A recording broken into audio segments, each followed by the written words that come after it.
nagy teológus, Congar, tehát olyas valaki, aki nem tagja a megújulásnak, egy nemzetközi kongresszuson ezeket mondta.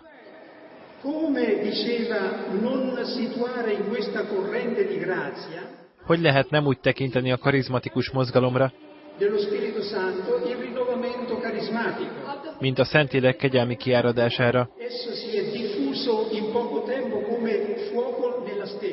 Úgy terjedt el rövid idő alatt, mint tűz a pusztában.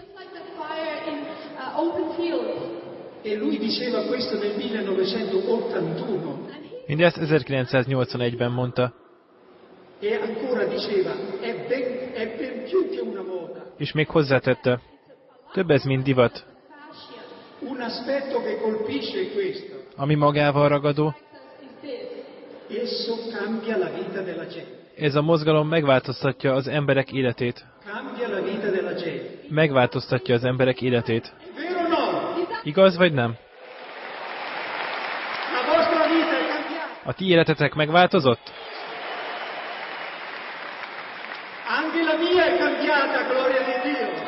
Az enyém megváltozott, Istennek hála.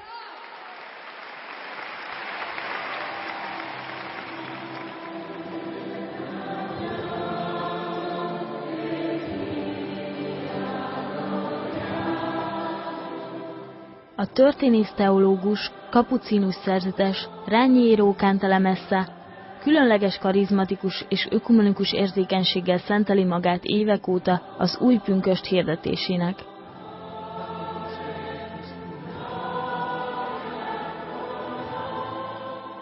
...1980 óta ő a pápai ház prédikátora is.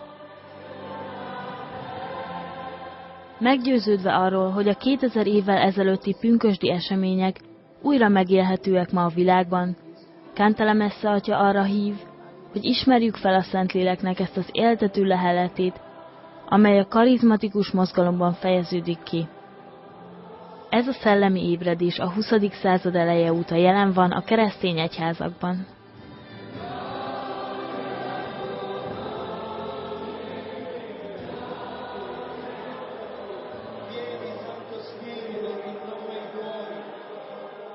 Mikor elérkezett a pünkösd napja, mindannyian együtt voltak ugyanazon a helyen.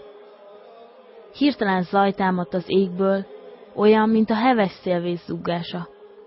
Betöltötte az egész házat, ahol ültek. Majd pedig szétoszló nyelvek jelentek meg nekik, olyanok, mint a tűz, és leereszkedtek mindegyikükre. Ekkor mindnyájan beteltek a Szentlélekkel, és különféle nyelveken kezdtek beszélni, amint a Szentlélek megadta nekik, hogy szóljanak.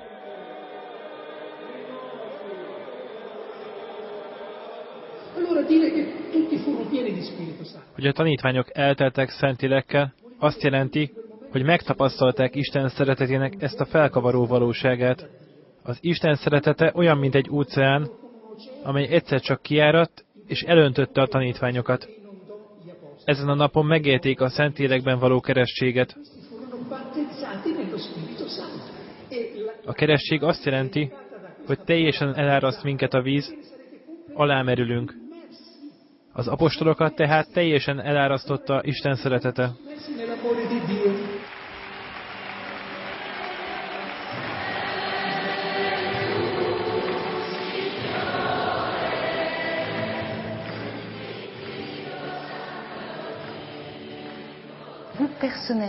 Ön hogyan találkozott életében a karizmatikus mozgalommal?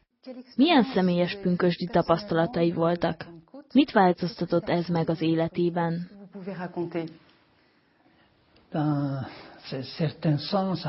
Egy bizonyos értelemben mindent megváltoztatott. Már pap voltam.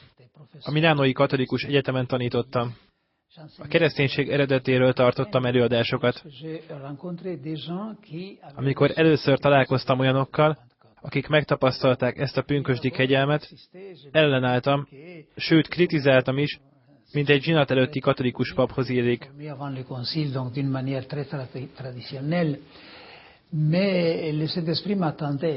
A Szentlélek azonban vártam, mert Amerikában lehetőségem volt találkozni az ökumenikus karizmatikus megújulással. Itt ért engem az első sok.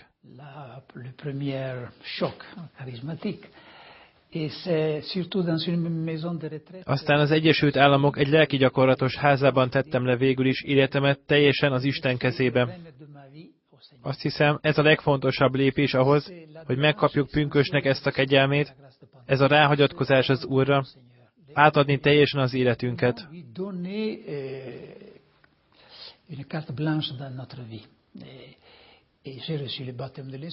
És megkaptam a Szentlélek keresztséget. Látszólag semmi különleges nem történt ebben az imában, de a következő napokban észrevettem, hogy valami megváltozott az életemben. Először is, mikor kinyitottam a Bibliámat, vagy a breviáriumomat, hogy orosmázzak, a Biblia élőkönyvé vált, szólt hozzám, úgy éreztem, mintha a zsoltárokat külön nekem írták volna előző este. Tehát felfedeztem, hogy a Szentlélek első gyümölcse, hogy a Biblia élőkönyvé válik, melyben Isten ma szól hozzánk. Másik jel, hogy valami megváltozott, az az volt, hogy a washingtoni kapucinus rendházba érve, az volt az érzésem, hogy vonz a templom. Az imádság szükségletté vált, nem pedig nehézséggé, hanem valami vonzó dologgá. Az ima szent háromságossá vált, ez a keresztény ima sajátja, tehát, hogy az Atya a Fiúhoz vezet minket, a Fiú az Atyáról beszél, mind a három személy ég a vágytól, hogy a másik kettő szemét kinyilatkoztassa nekünk. Ez a szeretet dinamizmusa.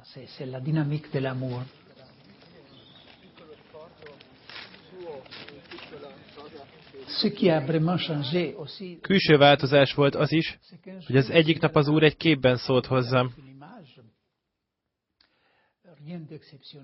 Semmi különleges, azt hiszem, semmi természetfeletti sincs ebben, számomra azonban nagyon valóságos volt. Az Úr elhaladt előttem, és ezt mondta, ha szeretnél nekem segíteni hirdetni az Isten országát, hagyjál mindent, és kövess engem. És hallottam, hogy azt szeretné, hogy hagyjam ott az egyetemi oktatást, a tanszéket, az egyetem egyik tanszékének vezetője is voltam, és legyek az Isten igéjének vándorprédikátora. És én igent mondtam. Az előjáromnak beleegyezésével tehát otthagytam az oktatást. Éppen az új szolgálatomra készültem, amikor Rómából megérkezett hozzám a hír, hogy II. János Pál kinevezett a pápai ház szónokává.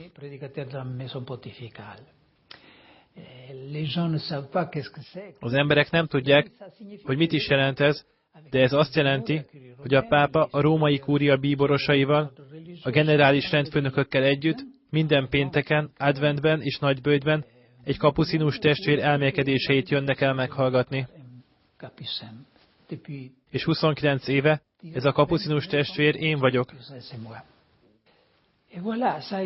Hihetetlen nagy kegyelem volt mindez, hiszen ezáltal az egyház szívében hangsúlyozhattam, mennyire fontos az új pünkösd kegyelme, amely átjárja az egyházat. Még a Szentlélek keresztségről is beszéltem a római kúriában.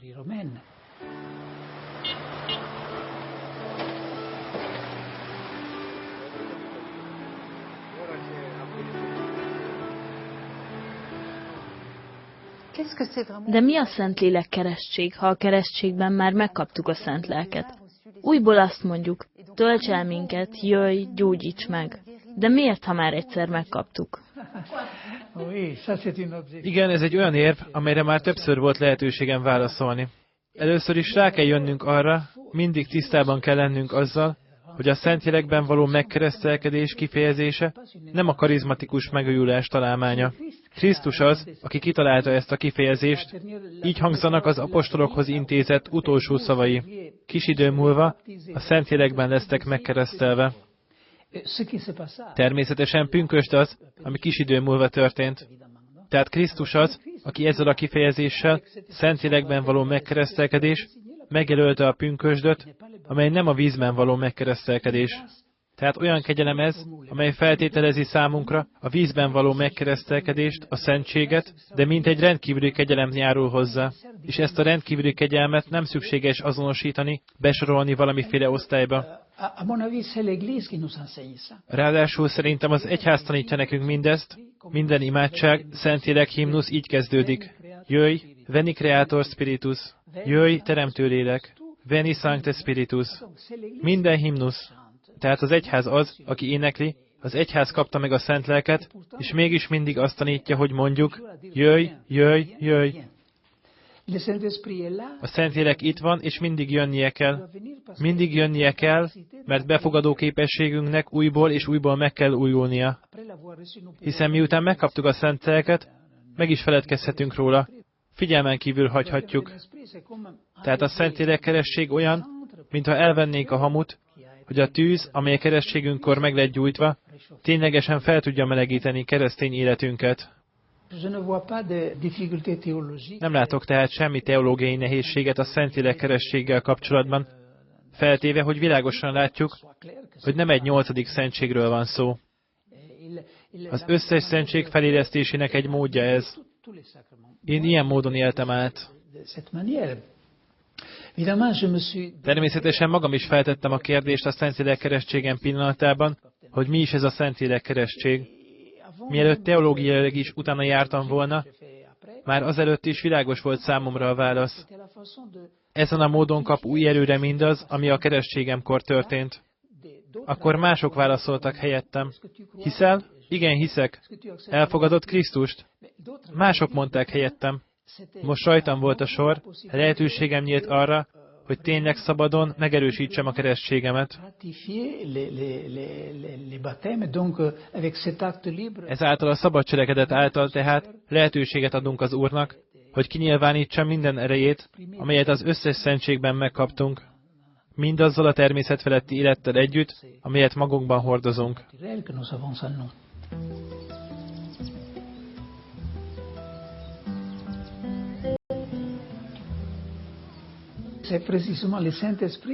Éppen a Szentlélek az, aki Krisztust élteti és jelenvalóvá teszi. Különben Krisztus teológiai tétellé válna, egy tanná, dogmák összességévé.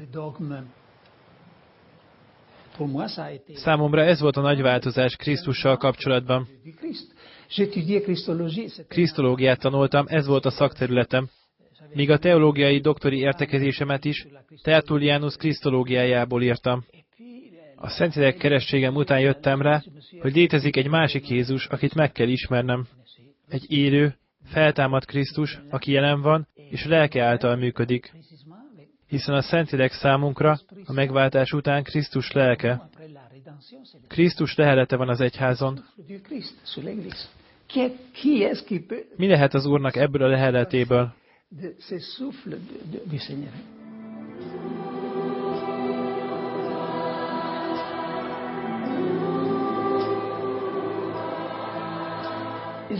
Úgy érzem, hogy Krisztus keresi azokat a tekinteteket, akik készek befogadni a leheletét. Így szól, vegyétek a szent lelket, mintha könyörögne nekünk, mintha koldulná tőlünk, teremtményeitől, az egyháztól, még az egyháztól is, annak lehetőségét, hogy közvetítse számunkra a szent lelket. Vegyétek a szent lelket, ez a kérése.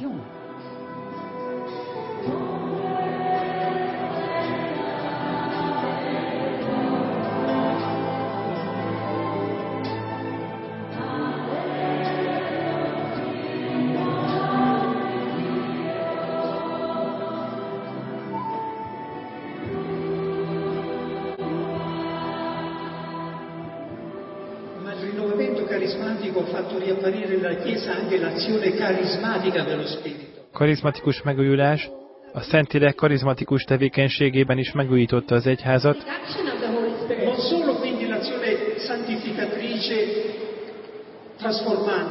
Nem csupán a megszentelő és átformáló tevékenységében, de a karizmatikus tevékenységében is.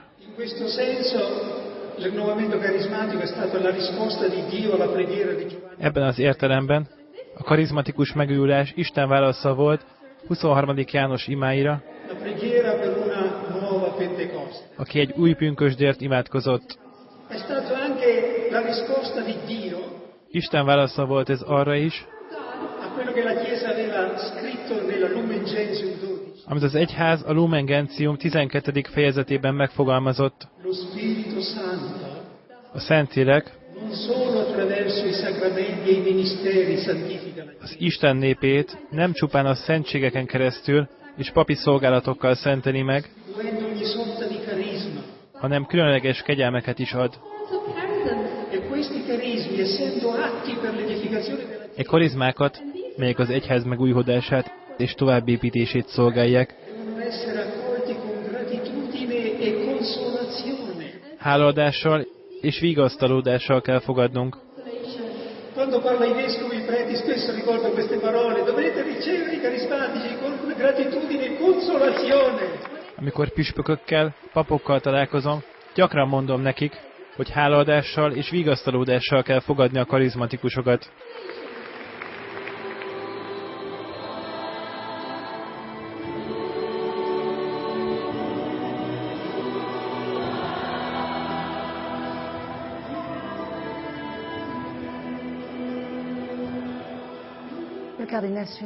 Szünensz bíboros 1990-ben azt mondta, a karizmatikus megújulás egyháznak ajándékozott kegyelmét azonban az egész egyház a maga teljességében nem igazán fogadta be, nem került az egyház szívébe.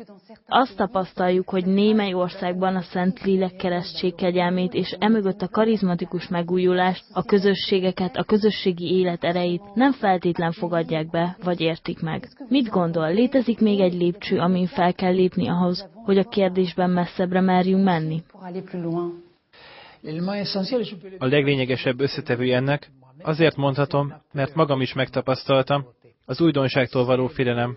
Az a vágyunk, hogy továbbra is azt tegyük, amit mindig is tettünk, hogy beálljunk abba a vonalba, amelyben az ember az, aki irányítja a dolgokat. Amit nem értek, hogy a klérus egyes tagjai annak ellenére ítélik, vagy vetik el a megújulást, hogy a pápák, 6. Pál, 2. János Pál és 16. Benedek gyakran kifejezték jóváhagyásukat, bátorításukat, pozitív véleményüket ezzel a mozgalommal, vagy az egyház más mozgalmaival kapcsolatban.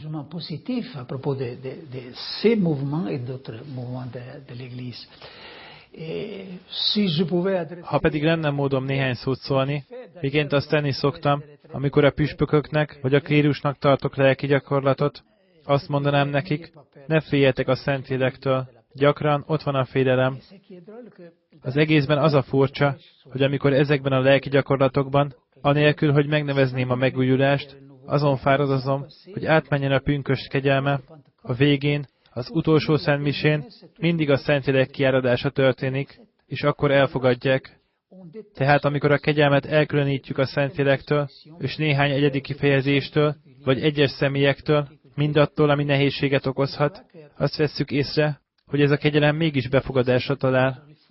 Meg kellene tehát találnunk ezt a módot, ahogyan mégis átvihetnénk a szent lelket, miközben mi magunk és az eszközeink a háttérben maradnak.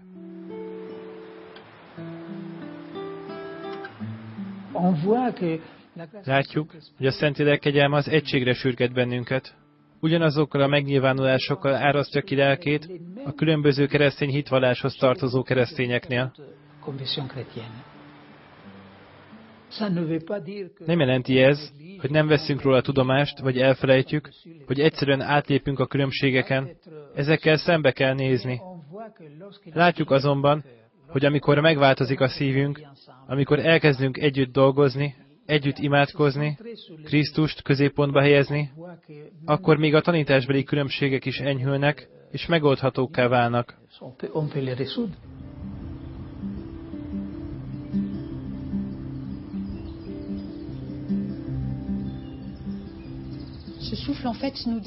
Ez a szél megszabadít bennünket a bűneinktől és a langyosságainktól is. Az a benyomásunk, mintha egyfajta rombolásról és újjáteremtésről volna szó. Az Isten lelke mindig valami újat teremt. A megújulás egy számomra mindig meglepő meghatározás szerint, amelyet még kezdetben olvastam, ezt jelenti. A megújulás az, amikor visszaadjuk Istennek a hatalmat. És észre se vesszük, de mi magunk akarjuk kezünkben tartani a hatalmat, mindig Isten nevében. Folyton találunk rá indokot, hogy azt tegyük, amit mi akarunk.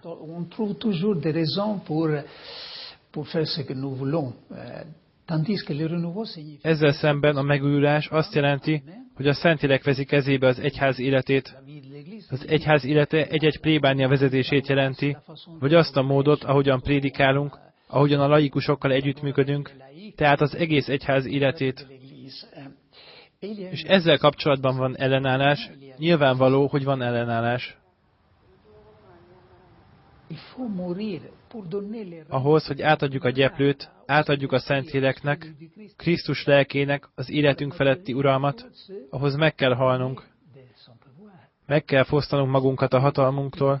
Ezt mondta Krisztus, önmagunkat megtagadva, és ezt mondta Szent Pál is, nem magamnak élek, az Úrnak élek.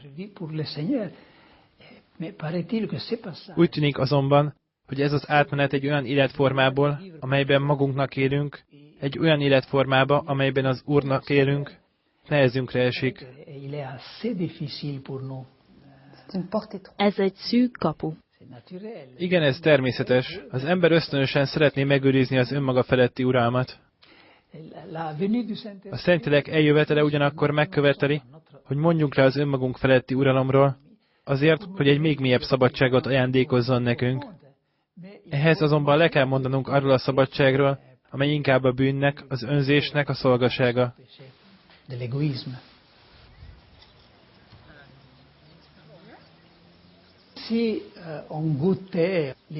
Ha megkóstolnánk a Szentlélek gyümölcseit, akkor mindjárt könnyűvé válna, hogy átadjuk neki a hatalmat, életünk gyeplőit.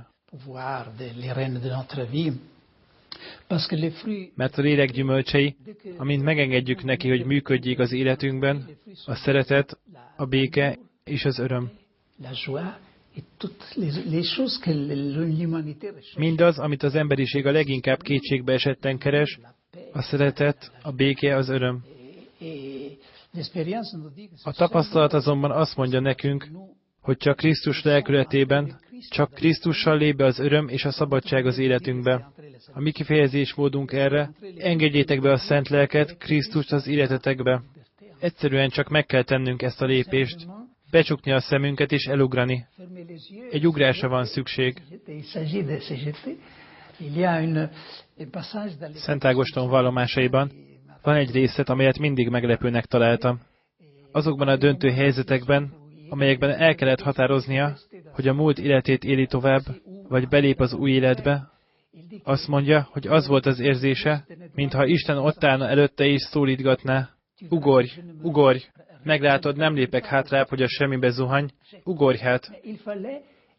De be kellett csukni a szemét, mert Szent Ágoston azt is megvallja, hogy mindig ott volt a múlt emléke is, amely visszahúzta, mondván, ne tedd, mert aztán kezdhetsz mindent előről, ezt is, azt is. És szerencsére volt bátorsága elugrani, és így van egy Szent Ágostonunk. Egyébként a történelemnek csak egyel több bűnös embere lenne, így viszont egyel több fényünk van.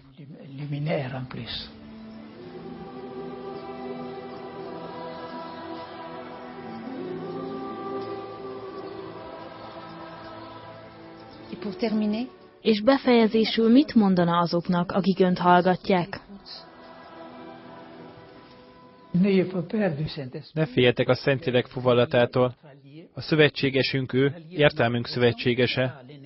Ő nem ellensége az értelemnek, hanem szövetségese. Az örömünk szövetségese, Krisztus lelke, aki szeretne belépni az életünkbe, hogy boldoggá tegyen bennünket. Ezért, ha az örömet keressük, ha kedves barátaim, az örömet keresitek, nincs más tanácsom számotokra, vessétek bele magatokat a feltámadt Krisztus karjaiba, és ő nem fog hátrább lépni, hogy leessetek a semmibe.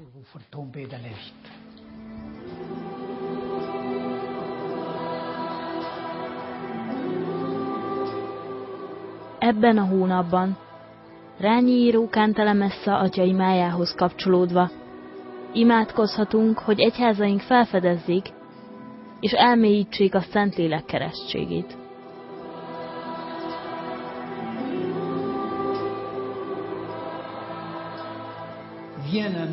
Jöjj el, Teremtő Lélek, látogass meg a Tiéd lelkét, Te, aki lelki kenet vagy. Üzd el messze az ellenséget, késedelem nélkül add nekünk a békét. Ismertesd meg velünk Istent, az Atyát, add, hogy megismerjük a Fiút is, és hogy higgyük minden időben, hogy Te mindkettőjük egyedüli lelke vagy.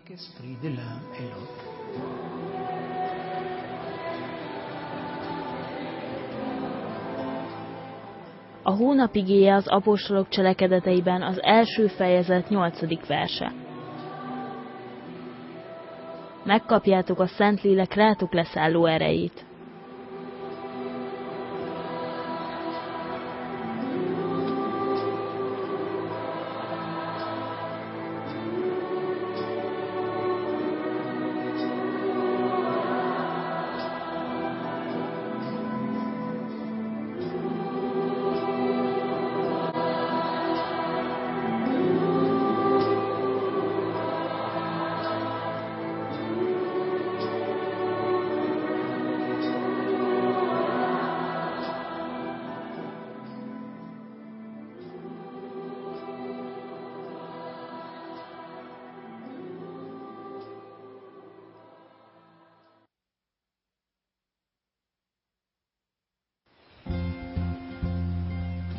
Ne féljetek a Szentlélek fúvallatától, a szövetségesünk ő, az örömünk szövetségese. Rányi rókántele messze atya, ezen szavai nem de Isten bátorítása és hívása a számunkra.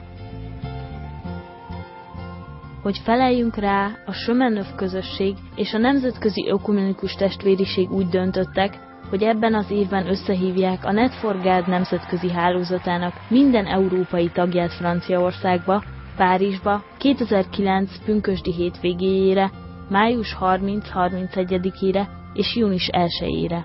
Szeretettel várunk benneteket!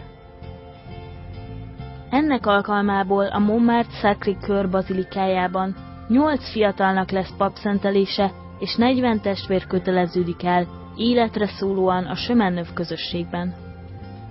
A liturgiának főcelebránse Walter Kasper bíboros lesz, a keresztények egységét előmozdító pápai tanács elnöke, aki 2 előadást is tart majd az ökumenizmus témájában. Hogy mindenki bekapcsolódhasson a találkozásnak, a párbeszédnek és az imádságnak e fontos pillanatába, az Európán kívüli kontinenseket is beleértve, interneten keresztül közvetítjük majd az eseményeket.